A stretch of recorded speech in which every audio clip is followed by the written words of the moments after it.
भक्तपुरको चाँगुनारायण नगरपालिकाको बागेश्वरी र नगरकोटको सिमानामा अवस्थित मुहान पोखरी प्राकृतिक सौन्दर्य र ऐतिहासिक महत्त्वले भरिपूर्ण रमणीय स्थल हो।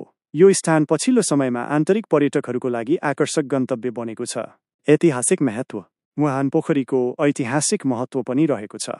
यो पोखरी मल्लकालीन समयमा निर्माण भएको मानिन्छ। भक्तपुर जिल्लावासीहरूलाई पानी खुवाउने उद्देश्यले निर्माण गरिएको यो पोखरीले आज पनि सोही कार्य गरिरहेको छ। यसले भक्तपुरको पुरानो इतिहासमा पानीको व्यवस्थापन कसरी गरिएको थियो भन्ने कुराको पनि जानकारी दिन्छ। प्राकृतिक सौन्दर्य। मुहाल स्ट्याङ एन्ड शाई परि हरियाली वनजङ्गलले ढाकेको छ। यहाँबाट देखिने प्राकृतिक दृश्यहरू मनमोहक छन्। विशेष गरी यहाँको झरनाले पर्यटकहरूलाई लोभ्याउने गरेको छ। गर्मी मौसममा यहाँको शीतल हावापानीले मानिसहरूलाई आनन्द प्रदान गर्दछ। यहाँको शान्त वातावरण, सुन्दर प्राकृतिक दृश्य र झरनाले मानिसहरूलाई आकर्षित गर्दछ। पर्यटकीय गन्तव्य। मुहान पोखरी काठमाडौँ उपत्यकाबाट नजिकै रहेकोले यहाँ दैनिक हजारौं पर्यटकहरू आउने गर्छन्। यहाँ युवा युवतीहरू, परिवार र साथीभाइहरूसँग घुम्न र रमाइलो गर्न आउने गर्छन्। यहाँको शान्त वातावरण, सुन्दर प्राकृतिक दृश्य र झरनाले मानिसहरूलाई आकर्षित गर्दछ। विकास र व्यवस्थापन।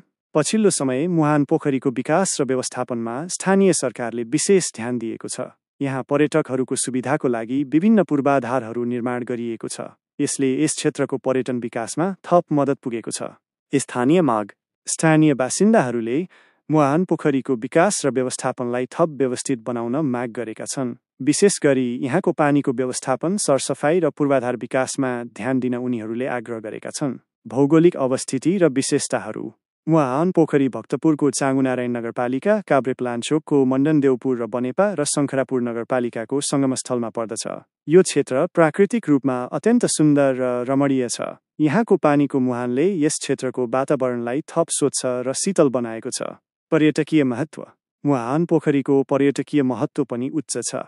यहाँ आन्तरिक पर्यटकहरू घुम्न र पिकनिक मनाउन आउने गर्छन्। यस क्षेत्रको विकासको लागि स्थानीय सरकारले विभिन्न योजनाहरू अगाडि सारेको छ। यसले यस क्षेत्रको पर्यटन विकासमा थप मद्दत पुगेको छ। यस क्षेत्रको विकासको लागि भएका प्रयासहरू। स्थानीय सरकारले यहाँको पूर्वाधार विकासमा विशेष ध्यान दिएको छ। यहाँको पानीको व्यवस्थापन र सरसफाइमा सुधार गर्न विभिन्न योजनाहरू ल्याइएका छन्। पर्यटकहरूको सुविधाको लागि विभिन्न पूर्वाधारहरू निर्माण गरिएको छ। भविष्यको सम्भावना। मुहान पोखरीको विकास र व्यवस्थापनमा थप ध्यान दिने हो भने यो स्थान अझ बढी लोकप्रिय बन्न सक्ने देखिन्छ। यसले यस क्षेत्रको पर्यटन विकासमा ठूलो योगदान पुर्याउन सक्ने सम्भावना छ। यसको प्राकृतिक सुन्दरतालाई बचाएर यस क्षेत्रलाई अझै पर्यटक मैत्री बनाउन सकिन्छ।